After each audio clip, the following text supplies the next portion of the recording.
My name is Sam Vaknin. I'm the author of Malignant Self-Love, Narcissism Revisited. Narcissists are addicted to being famous. This is by far a predominant drive. Being famous encompasses a few important functions for the narcissist. It endows him with power, provides him with a constant source of narcissistic supply, admiration, adoration, approval, awe, attention, and fulfills important ego functions. The image that the narcissist projects is hurled back at him, reflected by those exposed to his celebrity or fame, and of course, by the media. This way, the narcissist feels alive. His very existence is affirmed, and he acquires a sensation of clear boundaries, where the narcissist ends and the world begins. There is a set of narcissistic behaviors typical to the pursuit of celebrity and fame. There is almost nothing that the narcissist refrains from doing, almost no borders that he hesitates to cross in order to achieve renown or infamy. To the narcissist, there is no such thing as bad publicity. What matters is to be in the public eye and in the limelight. Because the narcissist equally enjoys all types of attention and likes as much to be feared as to be loved, for instance, he doesn't mind if what is published about him is wrong. He says, as long as they spell my name correctly, I'm content.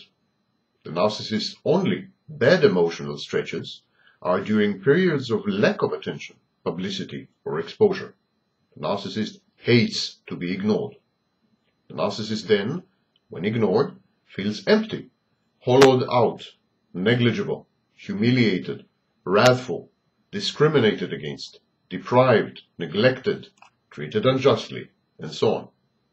At first, the narcissist tries to obtain attention from an ever-narrowing group of reference. We call it supply scale down.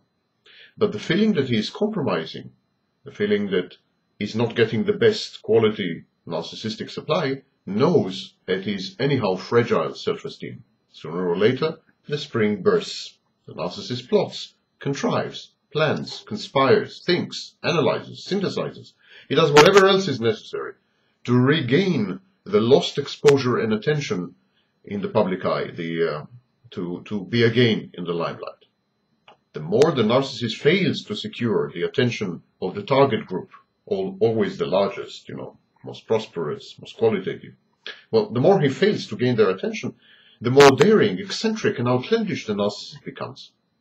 Firm decision to become known is transformed into resolute action, and then to a panicky pattern of attention-seeking behaviors.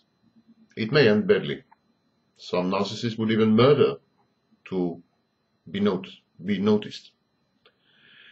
The narcissist is not really interested in publicity per se. Narcissists are rather misleading in this sense as well. The narcissist appears to love himself, and really, he abhors himself.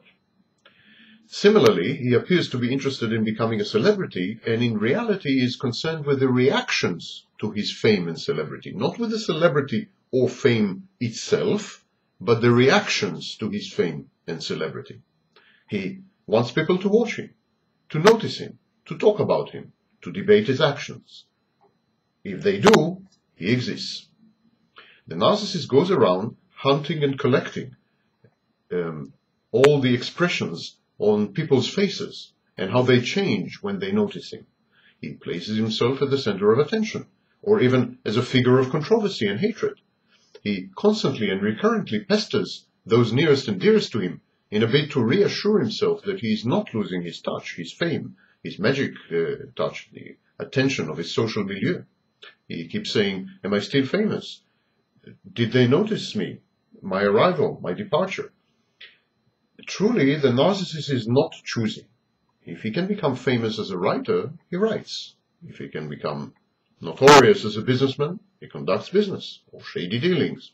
He switches from one field to another with ease and without remorse, because in all of them he is present without conviction, bar the conviction that he must and deserves to get famous.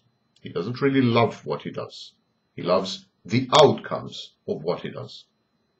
The narcissist grades activities hobbies, and people, not according to the pleasure that they give him, but according to their utility. Can they or can't they make him known? And if so, to what extent? The narcissist is one-track minded, not to say obsessive or compulsive. The narcissist world is a world of black, being unknown and deprived of attention, and white, being famous and celebrated.